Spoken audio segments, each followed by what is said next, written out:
I'm Heidi Voelker, and I watch the race recap. I mean, there's the basic 101, you know, outside ski, carve, quiet upper body, separation.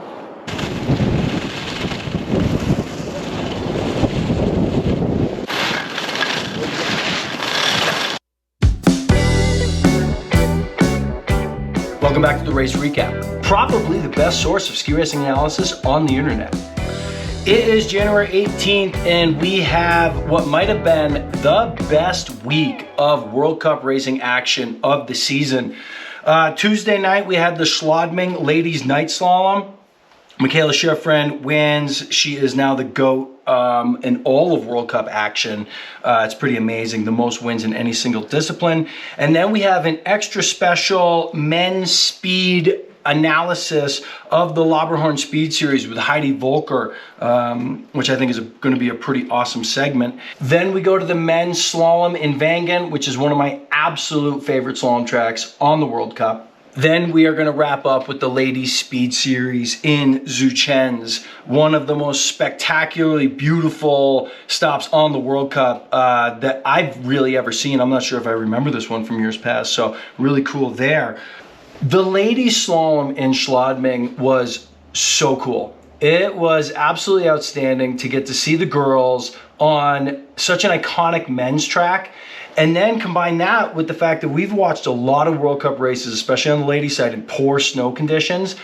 To then have the girls move over to an absolute perfect snow surface in such a cool place and such a cool venue was really, really cool to watch. And for Michaela to pull out that win on that track, to get her record-breaking win in a single discipline, was one of the cooler things I think we've seen. And as a fan of sport in general, I think this is really high up on the list for me of cool things to get to see, spectacle of the sport, if you will.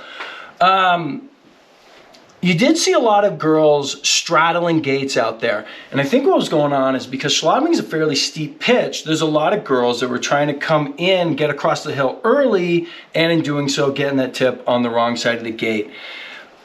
A coach one time said to me and to my athletes, and I picked it up and said it to my athletes too, the number one rule in slalom is having your skis aimed at the next gate when you're at the gate you're at. And I think that the girls trying to get this done earlier and cleaner, or earlier and higher up the hill, like they were on the steep pitch in Schladming, was a real testament to the fact that that coach is right, that a general rule in slalom, and that even the World Cup girls follow, is have your skis pointed at the next gate in the course when you're at the gate you're at.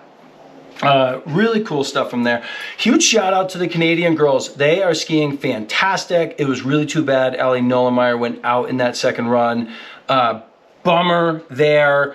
But she's skiing hot. She's skiing legit slalom, and moving into the Olympics, things look really good for Ellie Nollemeyer and for the Canadian girls in general. Saint Germain, Amelia Smart made a legit charge on her second run. She had a very good first run. And Erin Milzinski, although she still has the woes, went out in this one, grabbed her head, looks really good and is now fast and not just struggling and doesn't have the speed. Now she's got the speed. The finish rate is not where she wants it, where she needs it to be, but there's some really fast skiing going on there with the girls. And as for the American girls, they didn't quite have it out there in this one. Paula Moltzen put in a heck of a first run. Paula Moltzen looks to be kind of regaining her balance and her form, and is figuring out the hand, and I think could be up to full speed at the Olympics and be a contender for a medal. There's no reason Paula Moltzen can't be a medalist in the upcoming Olympics. So I like the way things are trending for the Canadians. I like the way things are trending for the Americans, Paula and Michaela, and a Schladming ladies event, clean snow, spectacular. Up next, I have a very special men's speed weekend breakdown that I actually shot on snow with a good friend of mine, Heidi Voelker. I coached her son for a time. She is a good ski racing friend who, after World Cups, we often text about it. We're fans of the sport, and I've always wanted to bring her perspective or capture me just talking World Cup with somebody who's also into and passionate about World Cup, and I think this is the best way I could do it. So enjoy. We'll just get a lap, just a cruiser.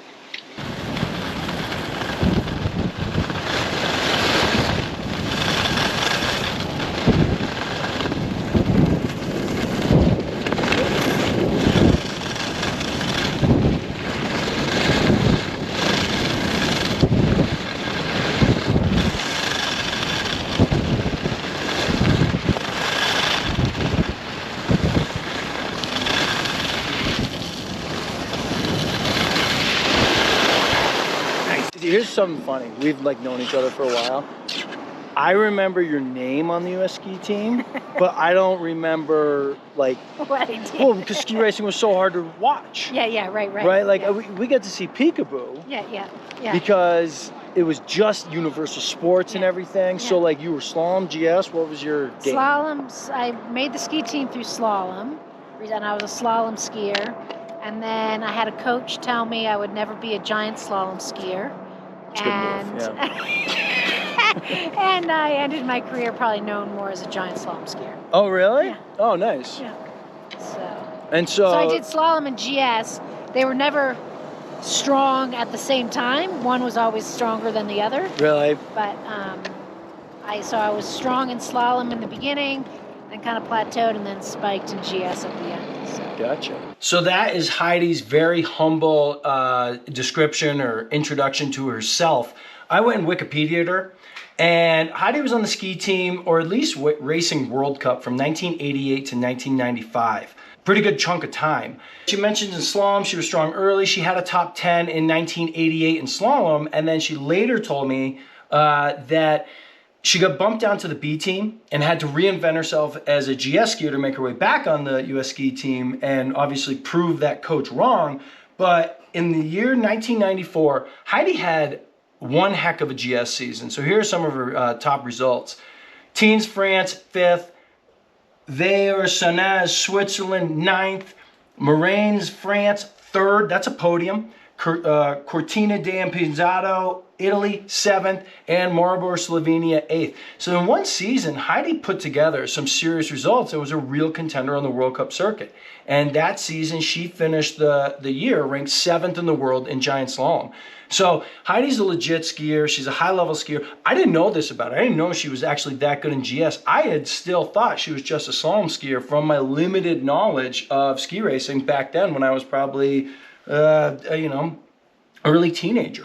When I was young and ski racing was limitedly available on TV, Peekaboo Street was a real hero of mine. And hearing Heidi talk about Peekaboo is really cool for me. And Heidi was just part of a Peekaboo Street documentary, which she was asked to be on, and here is her talking about that. And I told Peekaboo, I said, look, I'm happy to do it. I said, but I'm not going to sugarcoat shit. She ended, I think, in 2002. She made the Olympics here, but she was, was out. Oh, yeah, she did make the Olympics. But, I mean, my argument or my deal in the movie was like, I'm like, she put ski racing back on the map for us. Yeah. Back after Cooper and Nelson. I'm like, I'm like, think about it. And I don't know what they'll put in, but I was like, think about if her name wasn't Peekaboo. Yeah. What if her name was Judy? That's a good point. I'm like, nobody would have given her the time of day. Totally. Yeah, Peekaboo Street was like the coolest name. The story was weird. Yeah. Haley, Idaho, parents didn't name her. I think what she's done with Peekaboo Academy and everything, like, I think she's just tremendous. So that comes out on Thursday, the 21st. Oh, that'd be really cool stuff. Hearing about Peekaboo Street, again, a Peekaboo Street documentary coming out. Heidi said the date. I'm looking forward to it. I can't wait. I'm going to have her text me and tell me exactly what it is. I like talking to Heidi because she is into a little bit more of the nitty-gritty and the behind-the-scenes stuff that's going on at the US ski team level. And here she gets into some of the naming stuff that I was totally unaware of moving into the upcoming Olympics. Then did you hear about like the Olympic naming and stuff? It has to be all equal. What do you mean? So the IOC, like back in our day, you could have 4 people, different people in an event, right? Yeah. So the specialists get hosed. So whatever the number is, say 135 people, they figure for the men, there has to be 135 for the women. Oh. So who's getting Title IX out of it? So the women, like for us, we have 9 spots. The men have 6. Like there could be possibly a girl who's never raced King World Cup, like what's her name, Resnick, who's going to make the Olympic team. What? I was looking at it. They keep on saying who's qualified for the Olympics. Yeah. Is there like a China block, like you can only have these people if you've qualified? Correct. And so right now we got one more boy than girl. Because McLaughlin just got in. How did he get it? In the slalom, not McLaughlin. Oh, Winters. Winters is in. Yeah, so right now we have 6 spots for the men. So we have RCS, River, Bryce, Luke, one more downhiller. Travis, that's it. Yeah. And we're allowed 6. So who? Well, okay, so why do we get 6? Because that's what the IOC, because the way we've performed, you're allowed. You get one alternate kind of a deal. If you have 2 in the top 30, whatever, that type of stuff. So, So we get 6 spots for the men. Yeah. Instead of just being able to bring 4, because they're trying to limit numbers. People will overlap. Like Michaela will get, 5 spots, right? Because she'll go across the board. And instead of building your team on. Does that mean Nyman's not going to get to go? I don't think so. Unless, so we might get 7. But with the way the men performed today, we're not getting another spot. No, and okay, so who gets it next? On the men's side, Nyman's. I think it would be a speed guy. It would be Jared Goldberg before Nyman. Goldberg's made points. Yeah, he's got a 30th. Yeah. So, but then for technical, all we have is Luke and River. Yeah. So nobody. No, Ryan gets Ryan will get So we'll have 4 spots, but only 2. So it's just it's. So we'll have 2 spots open. Luke might get to run GS and slalom because he scored at 30th or he got 27th or whatever in Alabone and GS. Yeah. So you're filling the quota, but we're not going to have, say, on the men's side. In technical, filled. I mean, we'd only have 1 at the moment in slalom. River's not going to run slalom. No, he shouldn't. He can't. Not with that big knee brace on. No. That big knee brace doesn't say that everything's good to me. No. So it's. So we get a limited team anyway. Yeah. So we have 5 girls named right now, but we have 4 spots, and you can't give those 4 spots over to the men. The girl Katie, I don't know if she's ever. Katie Hensian? Yeah. She's got a 2nd run. She made 1. But has she finished it? Yeah, she finished in Zagreb. She made it to a finish. That is a lot of numbers and thoughts and analysis, and I hope that there's somebody out there that has a fully functioning, clear picture of the qualification standards and who's in and who's not in on the US ski team, and can actually put that in the comments below, because that would be hugely helpful here at the channel to have a better idea. And I, quite frankly, don't have the time to go into looking into that stuff. I'm just trying to shoot video and carve turns. Speaking of carving turns, let's watch Heidi arc some more turns.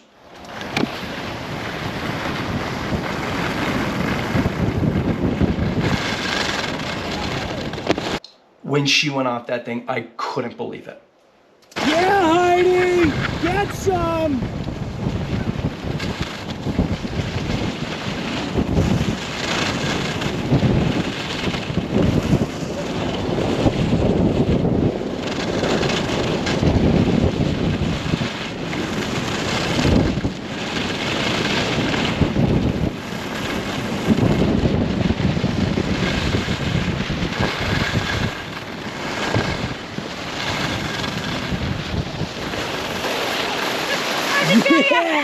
That was a little bit bigger than I was anticipating.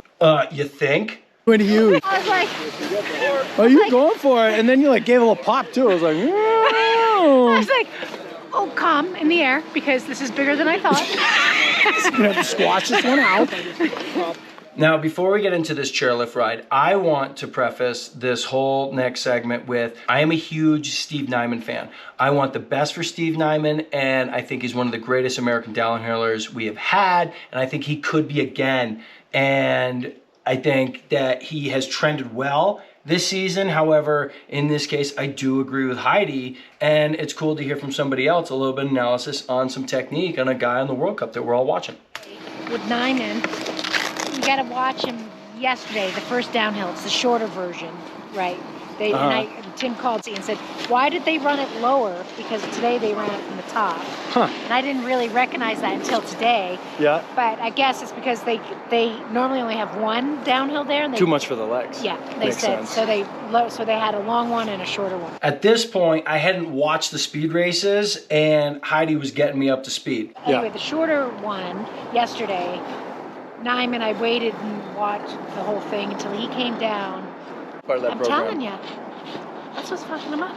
You can see Too much PSA. No, you can see him come into the turn, and he's coming in, and he's taking this knee, and he's pushing it forward. Ooh, he's never done that before. No. We've always actually, me and Jake Stevens always have talked about how he almost runs an A-frame. Yeah, no, He's always let that inside knee kind of just float, kind of like Lindsay did. It's going, no, He's driving the inside knee. I thought it'd be interesting to see what you say if you watch it. For the shorter version downhill, he came in, I'm like, what the fuck is he doing with his inside leg? Mm-hmm. Yeah, I mean, I thought it was visibly that he's trying to, and I'm like, just let it be. Yeah. And that's what we go back to talking, is like a lot of these people get into their mind that this inside ski has to be like 25, 70, 27% weighted. I'm like, who thinks that way? Oh, I can't think those numbers. I mean, you got to tell someone, okay, you want 90-10 just to get in their mind, like a lot like more. Right. But there's no like, okay, that was 90-10 and now you're 70-30 next round. That doesn't mean anything. Yeah, there's just no dynamicness with him. And I was watching, I'm like, what is it? And I said to Tim, I'm like, rewind that. I'm like, look what he's doing with this. He's actually pushing it forward. So I thought, I don't know. And so what do? You push your inside knee forward, and that moves your center of mass in. He can't be powerful on that outside ski. Yep. I don't know. Call me crazy. But I wonder if it's a confidence thing with the leg. Is it one leg? Yeah, I don't know. It was more his right knee. It was right. I was like, what is he doing? Because, before people were saying equipment, but Bryce is clearly, getting some stuff done. How can it be equipment at this point? Yeah. Like, he's such a veteran. And he's been on Fisher. It's not like RCS switching to head. Yep. Which I think that was the stupidest thing. That's my opinion. I could see where he would have thought it was just going to be like, all right, instantly I'm better at speed because I'm on head now. Yeah. But as we know, the Europeans, they're not going to give him the fastest skis. Yeah, I mean, they did it for Ted because Ted was the guy, and that was their big signing, and let him develop the skis, and Travis didn't do anything. No, Travis, I mean, he looks like he's, looking for a picnic. I just sit down. Ted was harsh on Travis. Like, sometimes you wonder, like, what he's thinking. Yeah. But I've always thought, like, Travis is out there, like, methodically working his way through the World Cup. Yeah. And if that's the way he does it, that's the way he does it. Yeah. And how can we argue with still multiple one of our best. podiums? Yeah. Not consistently top 10. I guess that's like the knock against him, is he has the potential to be top 10 every race, but he's more like... He gives 80% instead of, what if he gave 95%? Yeah, maybe... Or 91. Maybe he'd be one of these guys that has to take 2 years off because he just got hurt or something. Yeah. He's never been injured, Yeah. as far as I can remember. And then he just uncorks a fast one. Yeah. And who knows what it's going to look like in China. Yeah. Like, who knows what the snow's going to look like, what the hill's going to look like. Could be like a tuck fest. And Did you see in the news that they're recommending all the athletes, I think, all the athletes, but for sure the Americans, not to bring any of their personal computers or phones, like bring burner stuff. What? So the Chinese can't follow them. Oh, so they can't get tracked? Yeah. Oh, because they'll like plant bugs on their devices and stuff? So they're like, do not bring your own computer. Like, bring a computer, but do not have it your the one you've had for the last 5 years. Go to Best Buy, get yourself a new GoPro. Get a burner phone. Just tell everybody I'll talk to you in 3 weeks. Shut your phone off. Leave it at home. Unbelievable. That was some fun banter with Heidi. But I figured the best way to get back to the topic of Steve Nyman and that inside ski was to have Heidi ski down and drive her inside knee the way that she was seeing Steve do it. I'm not doing that jumping. Don't hit the jump.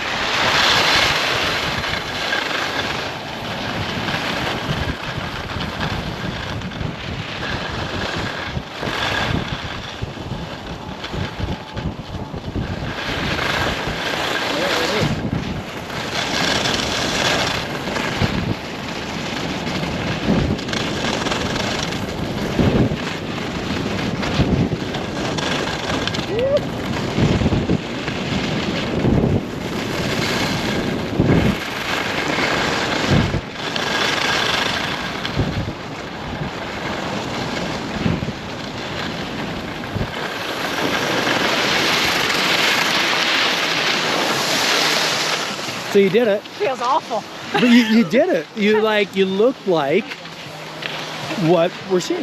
Yeah. I just don't see how that can even just feel good for anyone. But it had the stylistic, like I saw the skiing that, not necessarily we see at the World Cup, because I think on the World Cup you got, Yeah, the strength. well, you got and Odermatt, and you got guys doing it differently, and Pono doesn't ski like that. But you look at a U16 race, U14 race, and that's what you see. You see a lot of like, they're coming you in. looked very, They move to the inside. you looked like boxing. Yeah. Like it's- the wall, we're like, okay, same angle, same angle, same angle, same angle. Yeah, no separation. No separate. Yeah, exactly. No upper body, lower body separation. You moved as a unit. The one thing though, I would say, I think personally, Marco technically is superb. Oh, it's clean. It doesn't look like he's doing a lot. It's just powerful and The one thing he's doing that is like different or exotic is the jump switch. yeah. All the air time he's putting in between the turns. Yeah. But then when he lands on it, it's perfect. You've got to watch him yesterday going through that shorter downhill. And that little where, I forget, because we haven't seen it for 2 years, Sure. where they come into the fence, it's really narrow. This is the special effect portion of the show.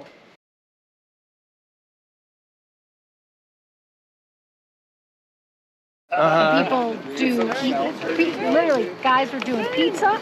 Really? Yeah, they were doing like 3 slalom turns before, and then he did. Really? He's so good. No He's pivot, so good. no nothing, just arcs it. Yeah. And he came out and he was the fastest one coming out. No, he seems to have more comfort on his skis than everybody else. Yeah. Which is then Except for when interesting- Kilday goes. Yeah. When Kilday goes, he can beat him. Yeah. And Kilday, because I think we put them side by side, right? Kilday has the 20 pounds on him, Maybe more. And they say Kilday's got like the biggest squat by like 100 pounds or some huge margin on the World And that's Cup. what I, remind Stefan of. I'm like, dude, you're the smallest guy out there, and you're hanging with the big dogs. So, Yeah. your strength ratio, I'm like, Yep. is, And that was Christofferson was the skinniest guy for years. And actually, when he was fast, Yeah. he was still really skinny. They used to talk about how his strength was actually comparable to the bigger guys. Short radius, even more tempo if you can. Like, give it the goods. Now, I asked Heidi to make some short radius turns because I am very interested in the top of the turn, and on these skis that Heidi is skiing on, she doesn't have a true slalom ski, so the only way to get this thing to move around, in my mind, was a schmear, which I think she skied the way I envisioned her skiing, but then when we got down into the nitty-gritty, we come to find out that my interpretation as the schmear isn't quite as she has it, and let's watch her take the run, then we're going to get into it.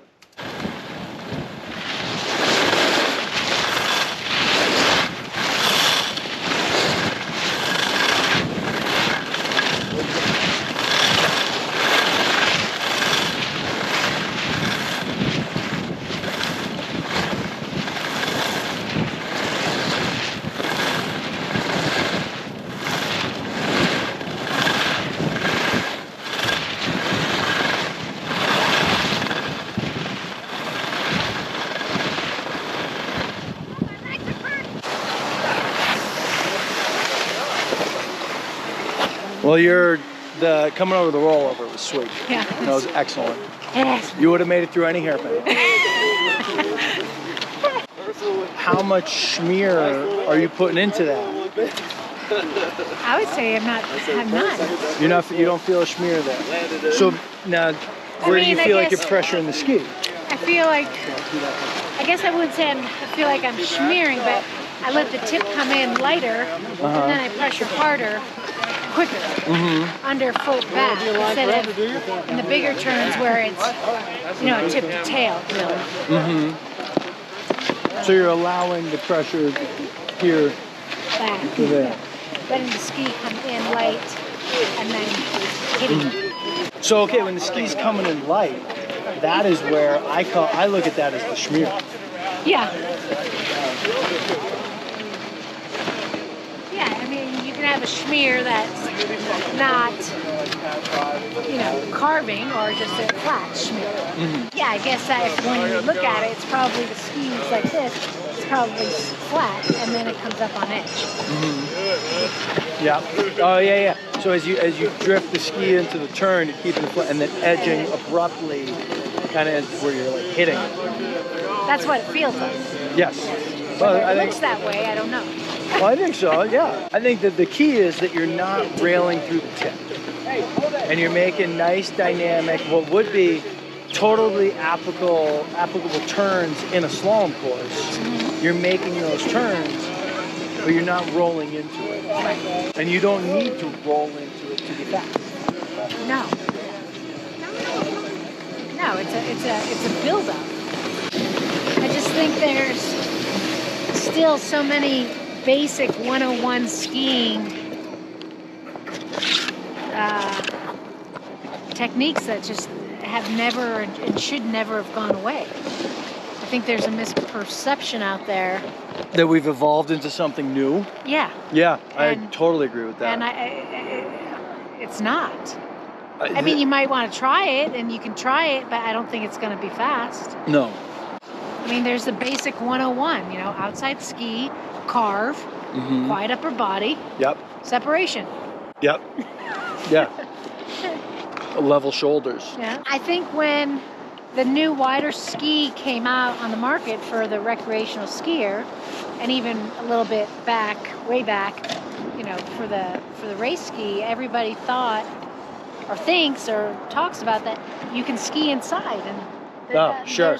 There's no inside skiing. That you can just ride the radius, and so you just can tip if you get away with in. it, it's just there's no power from it. I mean, you might be able to get away with it, but there's no platform, there's no power. And if you're just relying on radius and riding radius, and you lean inside, you're going to lose it. Yeah. The guy who used to sit next to him in the locker room would say that we used to call that the slide it and hit it, or he had some like funny thing for it. Like, what were they? Were you guys talking roll it up skiing back then? Like, what was your initiation convo? It was just more outside ski, down the hill. Just moving center mass down the hill and trying to go as fast as possible. Yeah. I do think one thing that has changed, and if you can work in, like Michaela, balance point. When you look at some of the top guys, top girls, if you're balanced from top to bottom, you're doing good. That's where Kriegmeyer and Mathis Meyer are just in the speed side. You look at their balance, and it's phenomenal. Nothing can throw them off. Oh, it's unbelievable. Kriegmeyer especially. Kriegmeyer looks like a GS skier on those big speed tracks. Like, his ability to rotate the lower half is crazy good. And then Goija, just totally the opposite. Like, get the outside of the leg as long as possible. She has some guts. And hammer. So one thing that was really worked well the other day when I was skiing with somebody was pressuring the skis at the fall line versus pressuring them on the way in, or the real load coming at the fall line. So do you think in that run when you were doing high tempo slalom turns, are you hitting full pressure on the way in, or is it fall line or below that you're getting? Probably fall line below is what it feels like. Yeah. But I don't know. Mentally, I'm not thinking that way. I always try to tell people you want the edge, you want everything to start, at the top of the turn. So that's above the fall line. Yeah. But that doesn't necessarily mean it has to be pressure. But you're trying to get the edges up, like you can windshield wiper the skis out. You can only do that if the upper body and separation come. If you're tipped in, you're not going to get the edge up. Exactly, because then your center of mass just moves in, and then your weight's on your inside ski. So if you keep everything square moving down the hill, you can let the ski come in without having to hit it hard. And then your maximum pressure is fall line to below. That was a big aha moment for the other guy I was skiing with too. It was like, you're gonna have the most pressure below that fall line. And he's trying to build pressure. He was trying to get all the pressure early, not realizing that it's okay to have the most load coming across the hill. How else are you going to get across the hill? Right. If it's light, you're just going to continue to get lower and lower. And there's a lot of talk too, especially coming from like a podcast I just heard with Tommy Ford, where he's talking about releasing the ski. And they're just so caught up in releasing the ski. I kind of say you stay on the ski until the ski tells you to release it. My line is you ski to ski across the hill. If your timing and pressure is correct, your ski pops you. Totally. And that's a sign that you have the timing for it. Yeah. If you're forcing it. The ski pops you. You collect the energy and bring that load into the next turn. And that's where the balance of those top athletes, they get that rebound, but they don't move. They don't move this. Yep. So they don't get into trouble. Yeah, you don't see that load. You don't see them kicking back. They collect the energy into the core and then re-extend it into the new turn. Yep. Perfect. There it is, Heidi. That was probably my favorite lift ride of the season, getting to hang with a formerly ranked 7th in the world, Heidi Voelker. Thank you so much for coming out and skiing with me. That was tremendous. And here is one more run of high tempo slalom turns from Heidi. Dylan joined me in the break. This is what he had to say about it. You're going to put your bar down. Oh, you're right. We left the bar up. Yeah. You're supposed to left it down. I know you're supposed to put the bar down. We didn't put it down, did we? You're going to need to.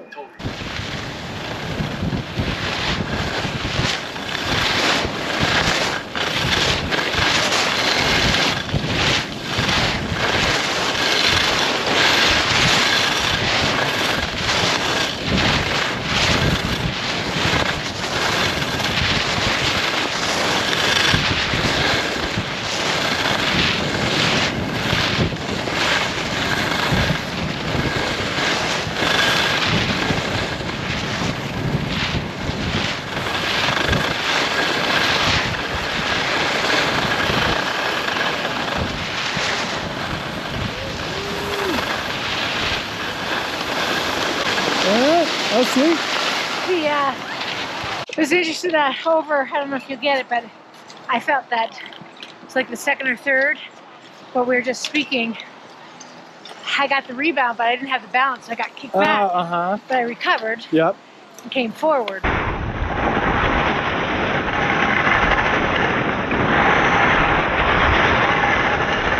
If you're not used to it, you stay in the back. Yeah, so that slalom skiing takes way more training than GS skiing. Yeah. Like I can come out and just roll into GS turns, no problem. Right. But the actual balance, and I can make high tempo, but I lose balance a bunch of times before you I have to dial recenter it in. and back in. The men's slalom in Vangan was another absolutely stupendous World Cup ski race. Lucas Braithen making his run from 27th all the way to the podium was phenomenal. Now, I remember the Mario Matt race where they said it was a combined, but I'm pretty sure it counted as a real slalom, when he went from 30th all the way to the win.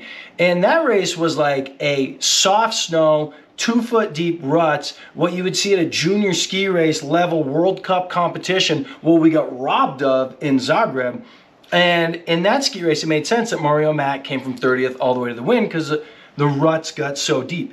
In this race in Vangan, it didn't break down to the level you'd think it would take for a guy to make that big of a run, which told me Lucas Braithen, and actually after watching his run, Lucas Braithen went out and earned that victory. His second run was spectacularly fast. He charged it. He is sick. I love that he's a good slalom skier and a GS skier.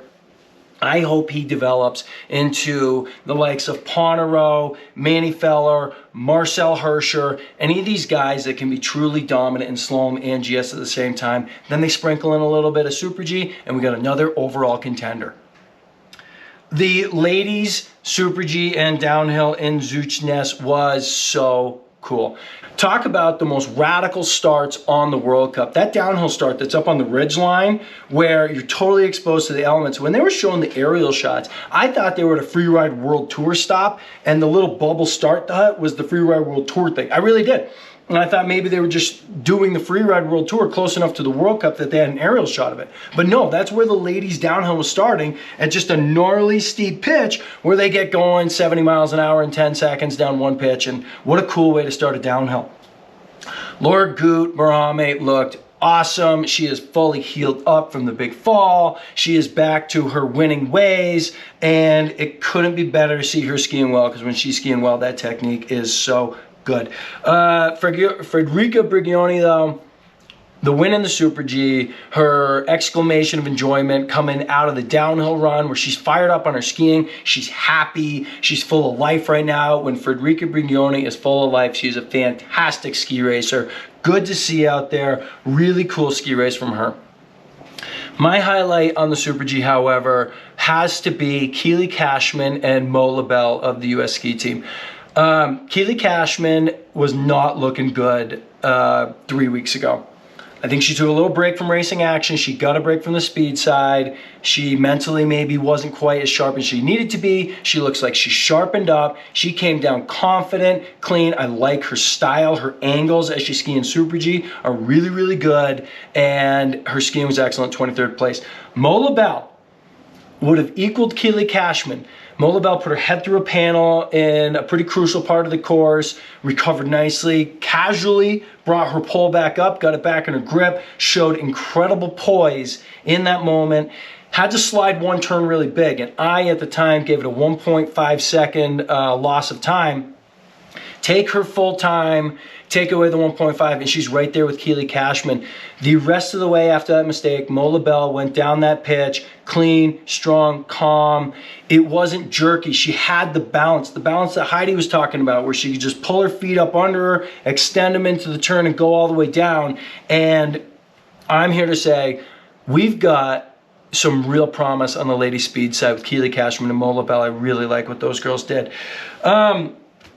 I want to wrap up because I know this has already been a long one, but please, if you're enjoying this, like, subscribe, tell your friends about it. Thanks for watching, and keep shredding out there. Brett, that's a wrap.